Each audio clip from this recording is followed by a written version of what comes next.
Fala, meus amigos, tudo certo? Mais um vídeo neste canal maravilhoso. Já se inscreve, deixa o like pra gente falar muito sobre seleção brasileira no dia de hoje, mais uma vez. Cara, hoje um pouco mais calmo, um pouco mais ameno, mais sereno, mais tranquilo, depois de um jogo que irritou demais. Irritou qualquer um que assistiu. Um Marrocos dominante no primeiro tempo, um primeiro tempo do Brasil pavoroso, que se não é o Vinícius Júnior. Sendo que ele realmente é, resolvendo o jogo pro Brasil. Resolvendo o jogo não, né? Mas empatando pro Brasil, a gente estaria perdido e nesse momento a gente estaria tendo conversas muito mais graves se não é aquele gol do Vinícius. Então vamos falar um pouco mais, analisar um pouco mais do que foi o jogo de um Brasil perdido. Brasil perdido. E por que eu falei que não surpreende? É exatamente por isso. É decepcionante, empatar com o Marrocos é uma desgraça, mas não surpreende ninguém. É um Marrocos semifinalista de Copa contra um Brasil que não sabe o que quer. O Brasil não sabe o que quer para jogar futebol. O Brasil não sabe como quer jogar futebol. Isso me estressa demais. Vamos se hidratar um pouquinho aqui e começar o vídeo. Cara, principais pontos. Eu tava olhando no SofaScore e eu vi isso aqui e me assustou. Esse é o posicionamento médio dos titulares da seleção brasileira ontem. Vamos citar os principais problemas aqui, tá? É assim, uma loucura. O Brasil aqui nessa imagem tá atacando para baixo, tá? Tá atacando na descida aqui. Douglas Santos, meio que na linha dos zagueiros, e o Ibanez passando quase do meio campo, ali na linha do meio campo. Primeiro, a coisa que é mais grave para mim. O Ibanez, que é zagueiro de origem, jogando numa linha mais alta do que o Douglas Santos, que é lateral. Principal ponto. Por isso, o Brasil tomou 19 bolas nas costas do Ibanez, e por isso o Ibanez não acertou um bote ontem, e por isso o Ibanez saiu no intervalo depois de fazer um jogo terrível. Porque o Ibanez estava jogando numa linha, da linha do meio campo, e participando do ataque. Cara, que loucura é essa? Não, o Ibanez não tá ali de lateral direito para fazer isso. Pelo amor de Jesus. Então, assim, primeiro ponto é esse. Segundo, Casemiro, Bruno Guimarães e Paquetá. Um meio de campo que teoricamente está preenchido. Os três correram errado. Os três. O jogo inteiro. Por quê? Se o meio de campo tá aparecendo assim, com os três tão próximos, é porque o meio de campo do Brasil deveria, teoricamente, estar preenchido, estar sendo ocupado. Mas o que a gente viu foi o Boadi, de 18 anos, e a gente já vai falar sobre idade, sobre jogadores aí. O Boadi, com 18 anos, uma jovem promessa do Marrocos, etc, etc. Acabar com o meio campo do Brasil. Tocar a bola 137 vezes, 192 vezes, 319 mil vezes com a bola no pé, sem ninguém encostar no cara. Por quê? Porque o meio de campo do Brasil inteiro correu errado. Inteiro. Era bola de um lado, Casemiro do outro, era Bruno Guimarães pra lá e Paquetá pra cá. Perdidos. Os três. Perdidos. Por isso o Casemiro sai no intervalo também. Perdido, correndo errado, e quando tinha que correr, tava parecendo um frigobar em campo, irmão. O Casemiro tava se arrastando ontem. Uma loucura. Outro ponto. Rafinha. Rafinha, meu amor. Minha vida. Rafinha, minha vida. Qual a sua posição, meu anjo? Em qual posição você joga, meu irmão? Vamos resolver? Você é ponta direita, esquerda, 9, meia? O que você é? Eu não consigo nem descobrir, nem decifrar o que você é. Gente, olha, Igor Thiago, centroavante. Vinícius, ponta esquerda. Rafinha, meia. Não. Rafinha, ponta. Não. Rafinha, 9. Não. Rafinha, ponta esquerda. Não. Você jogou ontem, tô falando como se o Rafinha estivesse vendo. Né? O Rafinha jogou ontem nas 3 posições do ataque. E essa posição aí mostra exatamente isso, porque ele caiu pra esquerda, caiu pra direita, caiu pro meio, e a posição média dele foi essa aí. Nenhum nem outro.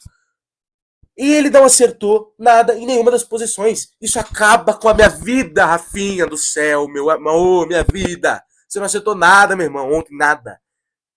Se é ponta direita, você espera um cara incisivo de drible e que consiga trazer para dentro, levar para o fundo, consiga ser participativo no jogo. Não fez isso na direita, não fez nada. Quando teve a bola, tocou para trás. Do meio para a esquerda ali, você espera ele o quê? Associando com o Vinícius Júnior, fazendo o jogo andar. Também não fez. A única coisa que o Rafinha fez de bom foi correr para marcar. Mas aí, meu irmão, para correr para marcar, eu não boto um atacante. Você é o capitão do Barcelona. Eu não preciso de você só para correr atrás de lateral. Para correr atrás de lateral, eu boto qualquer um. Qualquer um. Bota aí um Zé Ruela dos 100 metros rasos para correr atrás de lateral. Você é o capitão do Barcelona, com a camisa 11 da seleção brasileira. Você não tá aí para ficar correndo atrás de lateral. Você tá aí para fazer gol, para participar de jogadas, para ser incisivo, para ser impactante no jogo, e você não foi. Mais uma vez. E aí, O pau que bate em Chico e que tanto bateu em Chico não tá batendo em Francisco. É isso que eu te falo. Porque esse rapaz aqui, ele cansou de apanhar por 4 anos consecutivos, porque ele fez uma Copa do Mundo excelente em 2022. De 8 gols do Brasil, participou de 5. Fez gol, deu passe, participou de jogadas, foi importante. Depois, em meio a jogos desprezíveis, ele foi mal. Sim, foi muito mal. Nunca jogou bem pela seleção brasileira no mesmo nível que ele joga bem no Real Madrid. Nunca. Nunca. E ontem ele também não fez isso, porque ele perdeu muitos duelos. Se não me engano, ganhou 3. Os 3 que ele ganhou: gol, assistência pro Igor Thiago, que ele não cabeceou a bola, assistência pro Rafinha, que ele chutou igual a minha tia. E aí? O cara é decisivo, irmão. E aí, esse rapaz aqui teve a bola da vitória no pé. Também. Teve também. Não dá pra falar, era um lance difícil. Era um lance difícil, claro. Jogando Copa do Mundo. Mas a bola cai no pé bom dele e ele chuta um peteleco. É assim. E esse rapaz aqui também. Meu irmão. Meu irmão. Que joguinho, velho. Que joguinho. Nossa, que joguinho do Igor Thiago. Gosto do cara. Principalmente do ser humano, mas do jogador também. Gosto das características dele. Enxergo nele um potencial centroavante de seleção, porque é bom jogador, é muito físico, vai bem, e etc, etc. Mas o que eu mais falei aqui, o que eu mais esperava. A hora do abafa, a hora que precisar, a gente vai ter esse cara lá dentro da área para resolver jogo, para cabecear uma bola para dentro do gol. O Vinícius faz uma jogadaça na direita, deita no Hakimi, cruza a bola na cabeça do cidadão, ele não testa a bola. Aí, cara, você me complica, pô. Aí é pra me complicar demais, pô. É loucura. Loucura.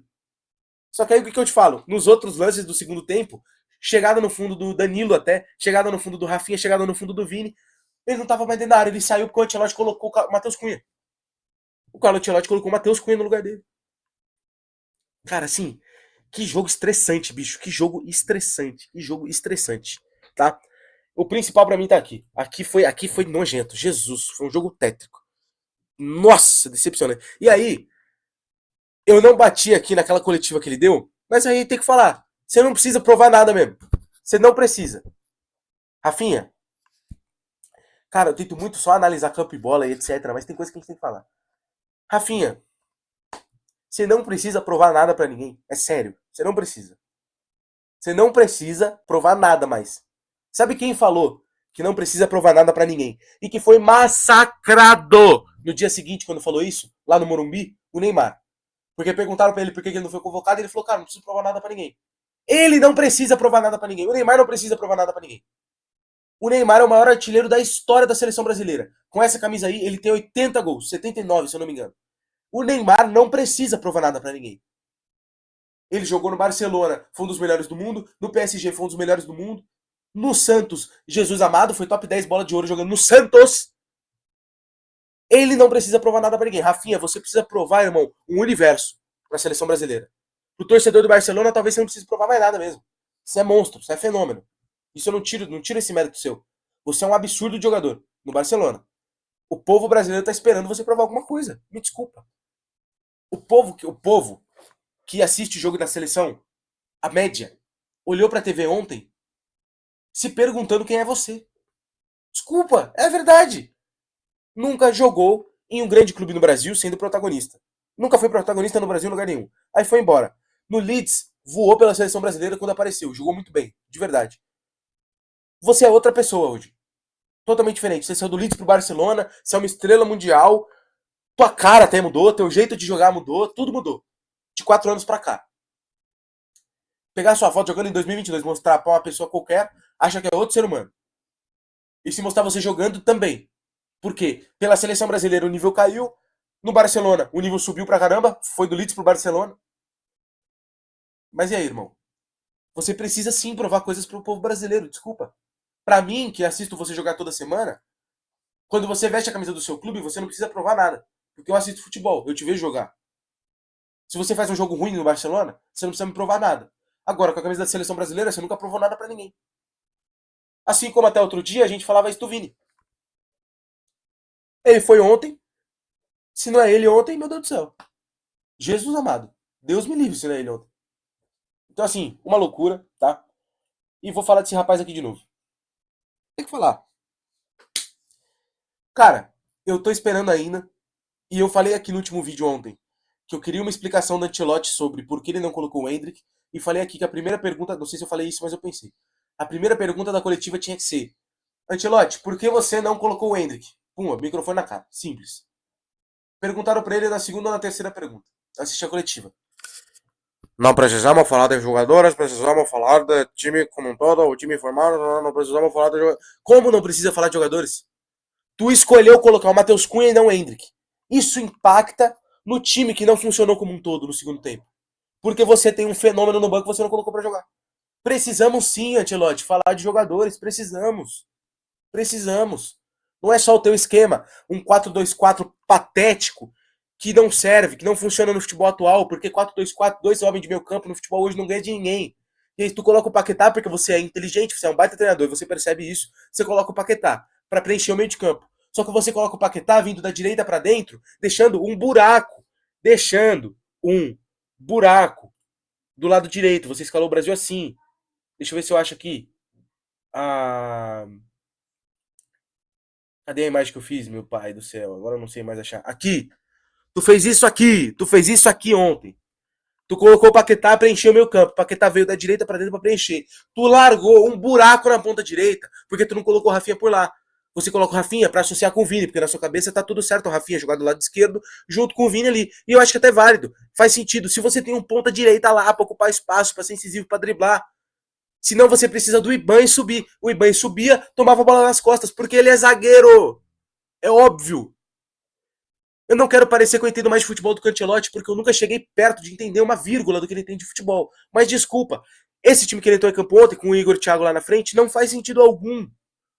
Não tem explicação isso aqui. Não tem explicação. Ontem a gente viu o Danilo, que não é lateral direito há muito tempo, ele é zagueiro. Mas ele, ele joga de lateral há muito tempo, né? Jogou muito tempo de lateral. Mas há muito tempo, desde a Juventus e depois no Flamengo, ele é zagueiro. Ele falou: eu vim pro Flamengo jogar de zagueiro. Por causa disso, disse aquilo. Eu prefiro ser zagueiro. Foi colocado de lateral. Beleza. Muitos anos jogando de lateral. É baita jogador o Danilo. Entrou 1 milhão de vezes melhor do que o Ibanez. 1 bilhão melhor de vezes melhor do que o Ibanez. Tô até desaprendendo a falar. Ele teve que fazer ultrapassagem pro Rafinha, porque o Rafinha também jogando por ali, quando foi para lá para ver se dava certo, né? Porque não deu certo da esquerda, vamos trazer pra direita. Também deu errado. Ele tava fazendo ultrapassagem, buscando bola lá no escanteio. Sendo que a gente tá falando que a gente queria 4 defensores, você falou. Eu vou fazer uma linha. Você falou, não, né? Não lembro se você falou exatamente. Mas você tá escalando no Brasil com 3 zagueiros, um zagueiro fazendo a lateral direita e um lateral esquerdo que não sobe para ninguém, não ataca. Douglas Santos fez um excelente jogo, mas não ataca. É verdade. Tu escalou o Brasil assim, certo? E aí você, quando o Rafinha caiu pra direita, como tá ali, ainda deixa uma lacuna lá, porque o Rafinha só joga da direita pra dentro, não dribla ninguém. Aí ele falou: não, vou botar o Luiz Henrique. Tirou o Rafinha? Não. Tirou quem pra botar o Luiz Henrique? Tirou o Paquetá, que tava começando a entrar no jogo. O Paquetá começou a fazer alguma coisa, a preencher mais o meio, a fazer o jogo andar. Tu tirou ele, colocou o Luiz Henrique na ponta e o Rafinha no meio. Rafinha também não funciona centralizado. Quando o Rafinha entra centralizado lá, como falso 9, não funciona também. O Matheus Cunha também não foi bem. E tu tem o Hendrick no banco, tu coloca o Danilo. Tu coloca o Danilo Santos no meio campo, você não precisa trocar 6 por meia dúzia no Guimarães. O Guimarães estava cansado, beleza, irmão, dá seus pulos, se arrasta. Eu preciso de um 9, preciso de um cara para fazer gol. Não teve. A bola cai no pé do Rafinha, que tava na posição do Hendrick ali, para finalizar, ele finaliza mal, dá um peteleco no gol. Então, assim, de verdade, e o Vitor Sérgio Rodrigues falou isso ontem, cara, eu assistindo o vídeo do Vitor Sérgio me arrepiei. Falei, meu Deus do céu. É um trabalho. Cara, é assim, é uma loucura. Deveria, inclusive, ter pegado o vídeo do VS para colocar aqui. Mas enfim, eu vou falar o que ele falou. É função de quem trabalha com futebol hoje, dos grandes veículos e etc. Alguém, a gente precisa de uma explicação. Por que esse moleque não joga, velho? Por que, meu Deus? Por quê? O que acontece? Ele é uma pessoa ruim? Porque não é possível. Ele tem hiperfoco em agredir treinador? Ele agride todos? O bom dia dele pro Ancelotti é um tapa na cara? Ele vê o Ancelotti passando e dá tapa na bunda do Ancelotti? O que ele faz de errado? Porque não é possível. O Ryan é outro também. O que o Ryan fez? Ele chegou armado pra treinar? Ele foi de fuzil pro treino? Ele chegou no treino e ele deu uma rasteira na tia da cozinha. O que ele fez, o Ryan? Ele foi no porteiro da granja com o Mari e ele deu bom dia e falou: vá pro inferno. Foi isso que ele fez? Não é possível, pô. Não me desce, mano. Não me desce. Não me desce. Não vou entender. Não vou entender. Até o Endrick tiver. Quando o Endrick tiver a quantidade de jogos que o Rafinha tem pela seleção, sem jogar uma vírgula de futebol, aí eu vou entender o Endrick não entrar mais. Aí eu vou defender o Endrick não entrar mais. Quando o Endrick fizer pela seleção um jogo nível Rafinha ontem, tão ruim quanto, porque ele nunca fez na vida um jogo daquele nível. Nunca fez. O Endrick nunca jogou mal durante a carreira dele inteira. Beleza. Se o Endrick faz um jogo igual o Rafinha fez ontem, pelo menos parecido no nível de tão ruim quanto, eu vou entender o Ancelotti não colocar ele pra jogar. Mas ele nunca fez. Ele entra, faz gol. Ele entra, dá assistência. Ele tem uma migalha de minutos, ele resolve o jogo. Ele participa, ele é incisivo. Por que ele não entra, meu pai? E aí, meu último ponto. Vou falar como eu escalaria o Brasil pra jogar contra o Haiti, porque o vídeo já tá muito longo. Temos algumas possibilidades aparecendo, principalmente a volta do Neymar. Saiu notícia hoje que ele deve voltar a treinar na segunda, talvez na terça, ali por ali, do começo da semana. Pra mim, se tá disponível, joga. Tá? Pra mim é isso aqui. Com quem tem? A minha escalação é essa. Alisson no gol, Danilo na direita. Por quê? Foi muito melhor do que o Ibanez. Muito. Não foi pouca coisa, não. Marquinhos e Magalhães, Douglas Santos fez um bom jogo. Fabinho de volante. Casemiro ontem, péssimo. O Fabinho entrou e resolveu o meio campo do Brasil. Fabinho, primeiro volante. Titular da seleção brasileira. Isso se eu não colocasse Bruno Guimarães e Danilo, mas eu acho que fica muito exposto. Fabinho, e aí, Bruno Guimarães ou Danilo? Eu ainda colocaria o Danilo, tá? Seria um pouquinho mais radical, mudaria mais. Mas o Bruno Guimarães ele ainda tem comigo um crédito, porque ele é bom jogador demais, e ele fez um bom amistoso contra o Egito, ele vem de bons jogos com o Ancelotti. Enfim, foi prejudicado ontem por um sistema que não funcionou em momento algum. Paquetá de 10 ou o Neymar. Se tem o Neymar, pra mim, contra o Haiti, ele é titular. Começa o jogo. Por quê? Ele precisa de minutos, ele precisa jogar futebol.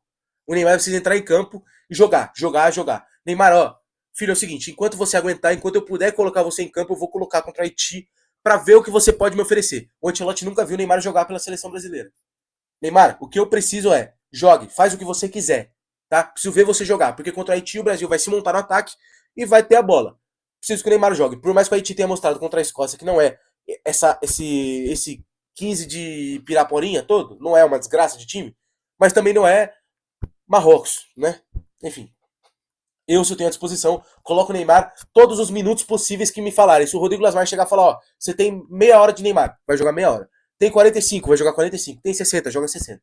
Porque ele precisa de ritmo, porque o último jogo da Escócia a gente pode se complicar bastante. Se não tiver Neymar, ó, travadinha legal. Se não tiver Neymar, Paquetá. Na direita, Ryan ou Luiz Henrique. Pra mim não tem a opção, pra mim o Rafinha não é opção pra jogar contra a Haiti. Não é opção de começar o jogo. Entra no segundo tempo, dá seus pulos. Pra mim, começar o jogo com o Rafinha é erro crasso. Tá dando umas travadas legal, né? Vamos acabar o vídeo? Tem 18 minutos já. Hendrick de 9. Obrigação. Obrigação. Colocar o Hendrick e Vinícius a mesma coisa. Certo? E é isso, cara. Falei que ia ser uma coisa mais analítica. Tá dando uma travada legal, mano. Desculpa. Falei que ia ser mais analítico. Já soltei os cachorros. É difícil falar de seleção, meu pai do céu. Mas enfim, deixa seu like, se inscreve no canal e tamo junto.